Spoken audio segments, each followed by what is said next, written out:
Bueno, ¿cómo te va cómo les está yendo a ustedes con la inteligencia artificial? Yo encuentro conocidos que ya la toman hasta como psicólogo. Yo la verdad, que la amo, me encanta. Okay, yo la disfruto, le doy un buen uso, me ayuda a ahorrar muchos tiempos, claro, ¿no? En el trabajo. De hecho, mira, a modo de anécdota, justamente, mi hijo me cuenta el otro día, me dice, mamá, ¿no sabes qué pasó? Le digo, ¿qué? Me dice, la mamá del amigo de mi amigo, o sea, una persona súper lejana, llega el esposo y empieza a tener ciertos síntomas, ¿no? Y entonces ella inmediatamente pone los síntomas en inteligencia artificial, le dice, derrame cerebral. No. Se lo lleva a la emergencia. Dios. Y efectivamente... Claro que esto jamás va a reemplazar un médico ni la medicina ni el tratamiento. Pero una primera instancia. Pero sí es una de las formas útiles que te ponen en alerta y, claro, tomas acción de inmediato, ¿no? Correcto. Te da algunas luces en todo caso. Sí. Bueno, entonces ya está aquí y necesitamos aprender a vincularnos con la inteligencia artificial. Y de ahí se desprende ahí un temor, la clásica, ¿no? Que está en el debate.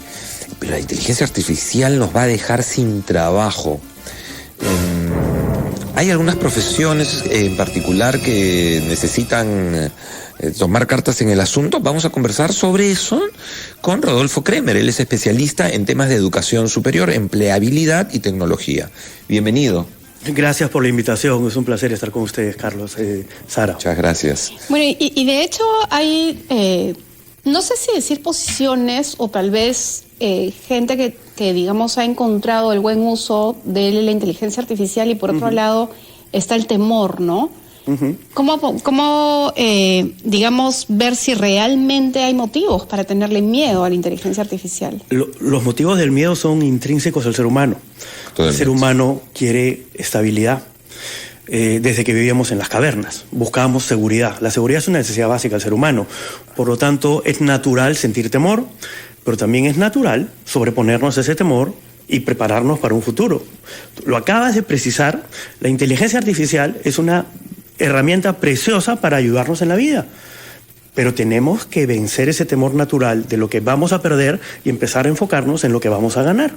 Estamos viviendo la cuarta revolución industrial. Las tres anteriores en las tres anteriores ha habido un solo cambio. Aquí están confluyendo 4 o 5 cambios simultáneamente. Ustedes han dicho uno, la inteligencia artificial, pero está el Internet de las cosas. Está el procesamiento, el Big Data y la capacidad de procesamiento. Entonces todo está confluyendo. Está la conjunción de los espacios físicos y cibernéticos. Hoy día un médico puede operar desde el extranjero de manera remota. Entonces, no estamos viviendo una revolución industrial típica como las tres anteriores, sino una múltiple, que genera un conjunto de oportunidades, pero también que genera que tengamos que reaprender muchas cosas que antes no necesitábamos. A ver, sí, completamente de acuerdo. Respecto a lo primero que nos dijo, ¿no? ¿Te puedo tutearme primero? Por supuesto, claro que sí. Lo primero que nos dijiste tiene que ver con que efectivamente los seres humanos tenemos una resistencia a algo miedo al cambio. Es la impermanencia. Miedo al cambio. La impermanencia, lo único real es la impermanencia. Totalmente de acuerdo. Sí, tal cual. ¿No? Entonces, y nos peleamos con eso. Bueno, punto 1. Punto número 2. Sí hay personas que se van a quedar fuera del juego en la inteligencia artificial. Ya está medido. ¿Quiénes son? Ah, eso está bueno. Está medido. No en Perú, te doy un dato de Chile. 50% de los empleos en Chile hoy día necesitan reentrenarse para mantenerse empleables. Bueno, entonces en Perú debe ser más o menos, un poco más seguro, ¿no lo sé? Más o menos, yo diría un poco más quizás. Un poco más yo también creo. Pero es el famoso upskilling o reskilling. El seguir aprendiendo el resto de nuestra vida. Claro. Hoy, ayer recordaba como anécdota, los chicos en las grabaciones dicen, ya terminé, y yo vengo y les malogro la fiesta porque les digo, tú no has terminado, tú has comenzado a estudiar, claro. Te queda el resto de tu vida para seguir aprendiendo, a todos, no a ellos, a nosotros. Así es. Entonces, ese es el mindset que tenemos que cambiar. Hoy tenemos que aprender toda nuestra vida. Y en el universo laboral, ¿qué trabajos, como los que conocemos hoy al menos, van a quedar absolutamente desplazados? Bueno, es obvio, por ejemplo, ya no solo por la inteligencia artificial. Claro, los robots. Los robots, no sé, ya hoy por hoy, un cajero de supermercado o de una tienda de ropa, ya en muchos países no hay. Correcto, por ejemplo. Te doy un dato que leí hace poco. Un chofer de camión que tiene que manejar ciertas horas, se cansa, el cansancio produce un riesgo, tiene que parar a ir al baño, tiene que parar a comer. Los camiones autónomos hoy día no paran. Son más eficientes que un chofer de camión. Menos accidentes. Pero un chofer de camión va a tener que reentrenarse. Sí. Y aprender a hacer otras cosas. Tal vez sería bueno para nuestros oyentes, por ejemplo, si tuviésemos que mencionar aquellas carreras que estarían en riesgo si es que uno no se entrena, ¿cuáles serían? O trabajos, mejor dicho. A ver, honestamente, yo no estoy ahorita en condiciones de darte una lista de las que van a desaparecer y las que van a aparecer, pero sí te puedo decir que todas tienen que cambiar. Y tienen que cambiar comenzando las cosas que enseñamos o las cosas que aprendemos. La forma, además, como las aprendemos. Porque totalmente, es la forma. Es la forma, en realidad. Porque, a ver, necesitamos integrar en el modelo educativo al día de hoy, creo yo, el juicio, porque es lo que más... claro. Que es lo que no tenemos integrado, porque hasta el día de hoy se les da mucho dato, ¿no? Que ya no necesitas. Los datos ya están. Exacto. Estamos todavía... Estamos en la era del ser, la era del saber ya fue, esa ya está instalada. El saber está ultra accesible, ultra a la mano. Lo que necesitamos es saber qué hacer con ese saber. Claro. Y eso es lo que no... Que tiene un nombre. Claro. Esa competencia se llama pensamiento crítico. Pensamiento crítico. Y nos toca a muchísimos, lo vivirán ustedes, lo vivimos nosotros, lo viven los empresarios, que te dicen los egresados de los institutos y las universidades, los tengo que reentrenar. Claro, porque saben datos, fueron entrenados con la educación antigua de datos, saben un montón de datos y no saben qué hacer con los datos. No saben tomar decisiones, quieren resolver un problema que nunca han entendido cuál es el problema. Pensamiento crítico, entender tu contexto, entender el problema. ¿En qué cosa no nos puede suplir la inteligencia artificial? En la creatividad. Totalmente. En la innovación, en la generación de emociones. En las emociones. En la ciudadanía, en la ética. Que de hecho, la ética también va a tener que reformularse porque hoy día hay nuevos componentes con inteligencia artificial que te obligan a repensar qué es copiar y qué no es copiar, por ejemplo. Hoy día la inteligencia artificial puede producir un texto. Entonces... va a haber que repensar muchas cosas. Oye, claro, ese juicio crítico, ese pensamiento crítico, que en honor a la verdad, en particular, voy a hablar por el Perú, no lo tenemos en la escuela peruana, en la educación en el Perú, más bien se censura el pensamiento crítico. Te enseñan a repetir, no a pensar. A porretear. Eso, en el universo de la inteligencia artificial, se resume en un buen prompt. Sí, claro. Es que, por ejemplo, hoy tenemos que... Explicación de prompt, por favor, hacer, para que se entiendan todos. Saber hacer una buena pregunta. Saber hacer una buena... La pregunta que tú que elaboras para ingresarla en la inteligencia artificial. Pero en educación tradicional siempre decíamos que más importante que encontrar la respuesta es hacer una buena pregunta. Entonces incluso el rol del docente cambia. El docente va a seguir siendo necesario, pero es un provocador de la curiosidad, del conocimiento. Claro. Ya no es un dador de datos, sino es un coaprendiz. O sea, los roles cambian. Entonces, eso es lo que tenemos que entender para mantenernos vigentes. Y hay muchas personas que ya están haciendo preguntas a través de las redes sociales y a través del WhatsApp que queremos compartirlas con todas. Que no te tiene que dar miedo, Pero también ustedes pueden seguir haciendo preguntas a través del YouTube, por ejemplo, o llamarnos al 212-4100, 212-7165. Acompáñenos a escuchar los titulares de la media hora y regresamos para responder preguntas. Feliz. Se me ha quedado algo en la cabeza antes de ir al corte, perdónenme. Saben que todo lo que no agregue valor va a salir del mercado. Punto. Y después te digo lo que no agrega valor. Y después te digo lo que... Porque tiene una aproximación. Vamos. Mañana con 42 minutos, Rodolfo Kremer es especialista en temas de educación superior, empleabilidad y tecnología. Es del equipo de Certus. Y está aquí en el programa justamente... hablándonos respecto a la inteligencia artificial, cómo necesitamos aprender a vincularnos con ella, a usarla, a perderle el miedo, en honor a la verdad. Han llegado un montón de consultas a nuestro WhatsApp 950-047-428. Escríbenos tus preguntas, 950-047-428, o llámanos al 212-4100, 212-7165. A ver. Voy con la primera. Ya, pues. A ver, dice, yo trabajo en un call center y siempre dicen que nos van a reemplazar con inteligencia artificial o con esos asistentes virtuales. Me da un poco de miedo. ¿Es posible que sea así? Sí, claro que es posible. Por ejemplo, más que el call center, yo lo miraría como un contact center. Y todos los temas de marketing digital hoy se permite automatizar, hoy es fácil automatizar la data.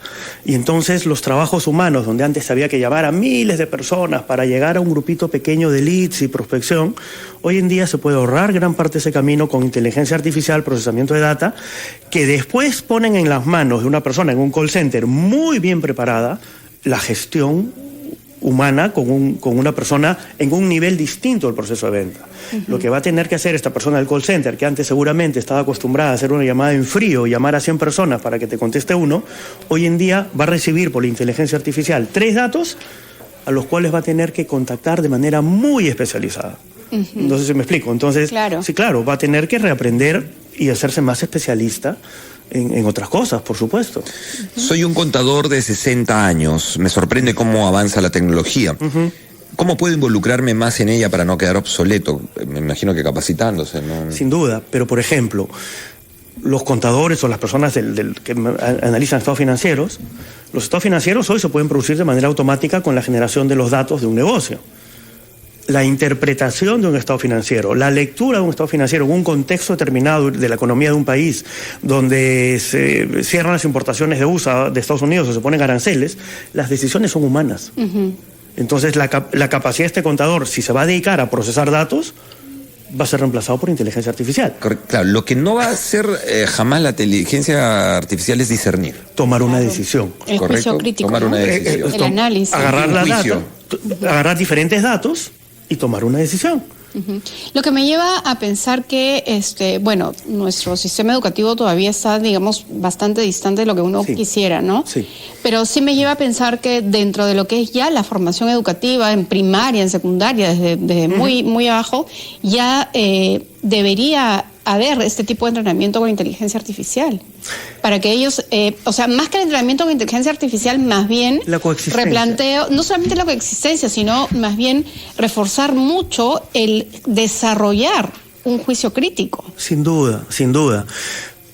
Un estudio de Manpower del año 2024, del Perú, porque esto hay datos mundiales y coincide con los datos mundiales, pero un estudio de Manpower del sector tecnología, y te dice cuáles son las competencias más valoradas por los empleadores en el sector tecnología.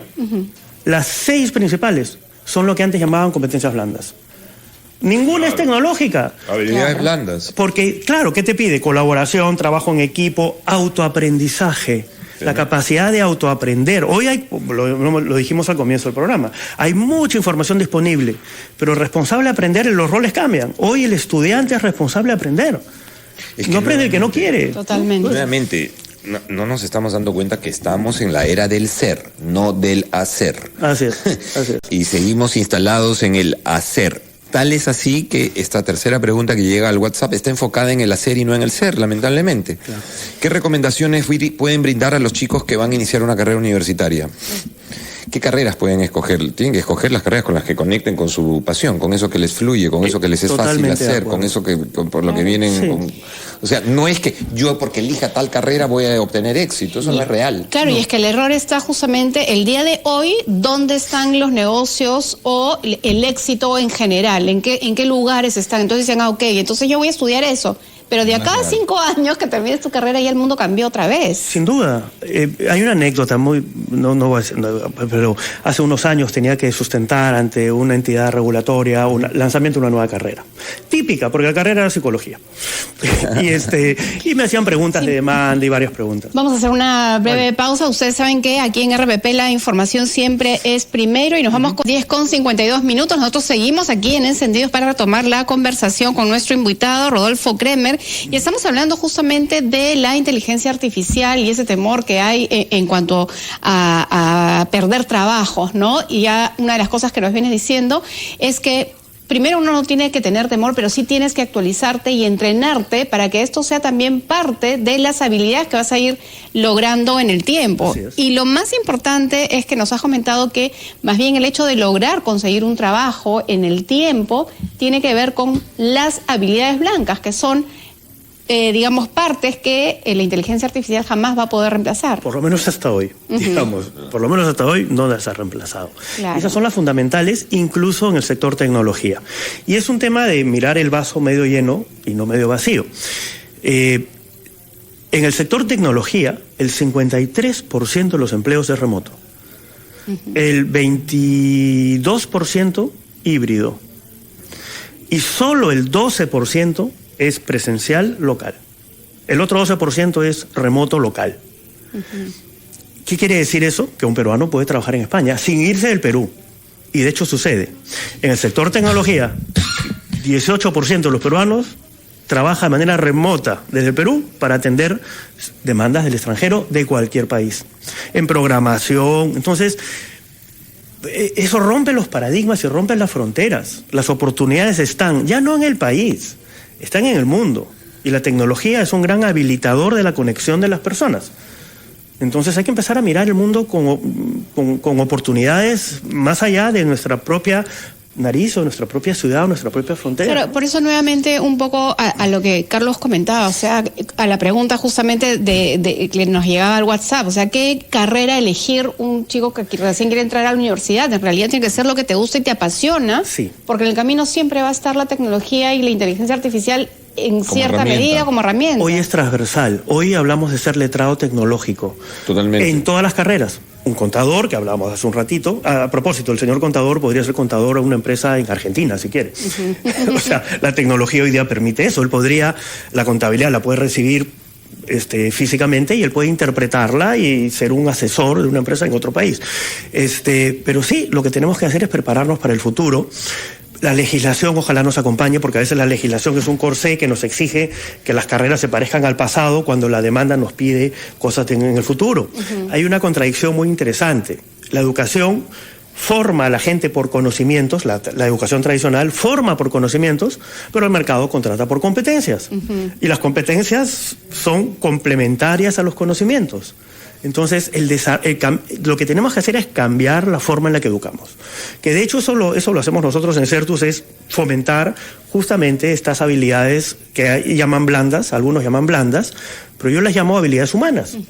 El pensamiento crítico, la colaboración, el trabajo en equipo, la resiliencia, preparar una persona para resolver problemas del futuro ante los cuales se va a caer. El error está bien, el error es parte del proceso de aprendizaje, no se penaliza. Tiene que haber un cambio en la educación.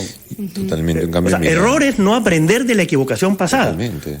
¿No? Volver a hacerlo 2 veces, 3 veces, eso es un error. Pero la primera vez es un proceso de aprendizaje. Es un proceso de aprendizaje. Yo recuerdo el caso de un profesor que decía, ¿cuántos exámenes toma usted? Los que sean necesarios hasta que muestre que sabe. Sí, claro. O sea, de hecho, cambiemos. Yo considero inclusive la escuela, como la conocemos, ha fracasado en todos sus niveles, a mí me parece. Y en es todo muy caso, duro, yo creo que... Mi lío, pero bueno, vas a comer por 1200, por 800 años nos ha llevado hasta hoy. Bueno. Yo lo que creo es que el objetivo de cualquier profesor es que el alumno salga victorioso. Exacto. ¿Correcto? Entonces... Que sea una persona de bien, realizada consigo mismo. Yo necesito hacer todo lo necesario para entender cuál es tu tipo de inteligencia y lograr insertar este contenido en tu ser. ¿No? Pero esa mirada, pues... qué importante que lo pongas en la mesa, porque existe todavía muchísimos docentes en los diferentes niveles educativos que dicen, no aquí tengo que ser el malo de la película y tengo que jalar a todo el mundo. No. Y mientras más repitas lo que se parece a lo que yo digo, más nota te pongo. Oye, mientras más discrepes conmigo, más nota te pongo. Más estás pensando. Hay algo que pronto nos va a servir a todos, con lo que podríamos, creo yo, y va a responder un poco la pregunta del tercer WhatsApp, que es ¿qué carrera le recomiendo a mi hijo? ¿No? Y yo creo que las recomendaciones que podemos dar antes de elegir una carrera es, primero, ¿qué es lo que amas? Son estas preguntas, ¿no? ¿Qué es lo que amas hacer? ¿Qué amo hacer? ¿Cuáles son esas actividades en las que puedo perder la noción del tiempo? Eso que yo cuando lo hago, ¿qué me pasa? Pasarme horas de horas y ni cuenta perdí la noción del tiempo. ¿Qué es eso que haría aunque no? ¿Qué es eso que lo podría hacer así no me pagaran? ¿No? O sea, si ya tengo cubierta la vida, ¿qué es eso que podría hacer? Claro. ¿Qué es lo que me llena de energía, de felicidad? ¿En qué soy bueno? ¿Qué me sale naturalmente? ¿Qué me fluye? ¿Qué es lo que aprendo con facilidad? ¿Qué me dicen los demás que hago bien? Ese es un muy buen feedback, ¿no?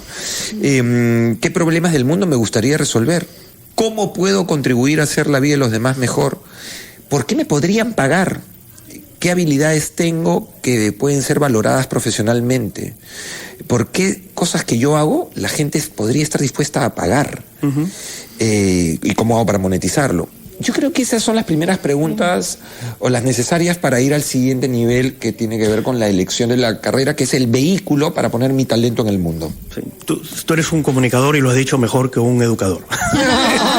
Eso es, lo has descrito perfectamente. Sucede, hace muchos años estudiamos la vocación. No lo estudiamos desde el lado de la vocación, sino de la deserción. Correcto. ¿Cuánta gente se cambia de carrera? Es normal que una persona se cambie de carrera. El 60% de la gente se cambia de carrera. Y está bien, porque van descubriendo, yo quiero ser administrador, pero yo no sé qué es la administración. Tengo alguna imagen en mi cabeza de un tío, un familiar. La gente que tiene verdadera vocación es muy poquita.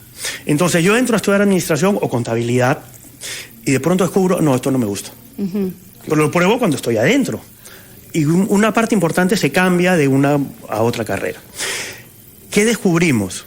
Que el profesor es el motivador y constructor de la vocación o el destructor. Si te toca un buen profesor al comienzo, dices, yo quiero ser como él, pero qué linda carrera, pero es inspirador. Te enamora de tu carrera. Si te toca un profesor malo, dices, no, esto yo no lo quiero.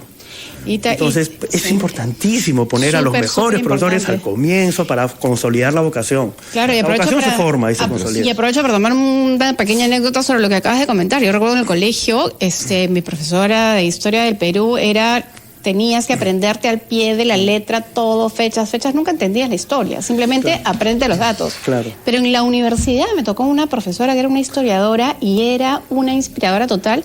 Empecé a amar la historia con ella. Y seguramente te cuenta el storytelling, como decimos ahora, y uno se enamora de esa historia y quiere escuchar más y cobra más sentido. Mientras sigamos teniendo profesores que te cuentan la historia del pollo y con las justas pueden hablar y sumar con los dedos y llegan a ser presidentes, el Perú seguirá siendo ese país arruinado que lamentablemente venimos siendo. Vamos con fe. No. No te fe. Del pollo o de los aranceles. No, con fe venimos todas las elecciones. Sí, bueno, no sé. Pero en realidad yo sí diría, vamos con fe, pero vamos también con esas habilidades blandas a votar. Totalmente. Y además sumándole el conocimiento y los crítico, datos, ¿no? Vamos a votar con pensamiento crítico. Pero eso es muy fácil decirlo nosotros que somos costeños. Sí, bueno. El Perú de la sierra es diametralmente opuesto a la realidad que tenemos nosotros. El oriente peruano, ni qué decirlo. Entonces hay un gran compromiso ahí, hay algo que estructural gravísimo, o sea. Hoy, antes de venir al programa de ustedes, busqué la inteligencia artificial, le pedí a mi hija en el auto mientras conducía, pídele por favor a ChatGPT, o sea, ChatGPTea, sí. ¿no? Porque antes googleábamos, ahora ChatGPTeamos. ¿No? Le dije a mi hija, ChatGPTea, por favor, y dime cuántos estudiantes que terminan la educación secundaria no van a la superior. Y yo me espanté. ¿Cuántos? 70. Wow. Entonces, de una educación escolar, que no es de las mejores, pídele ese 70% de la población que haga un análisis concienzudo y que vote como quiera, pero después de analizar es muy difícil. Pero que no puede, pues si en el colegio no lo quería decir tan duro, pero es un círculo vicioso. Entonces, bueno, hay que incorporar más población a la educación y una educación moderna que prepare gente para el futuro y no para el pasado. Así es. Rodolfo Kremer, especialista en temas de educación superior, empleabilidad y tecnología, miembro de CERTUS, ha estado con nosotros. Gracias, Rodolfo. Gracias a ustedes, gracias por este espacio. Un gran gusto. Son las 11 de la mañana con 20 minutos, ya volvemos.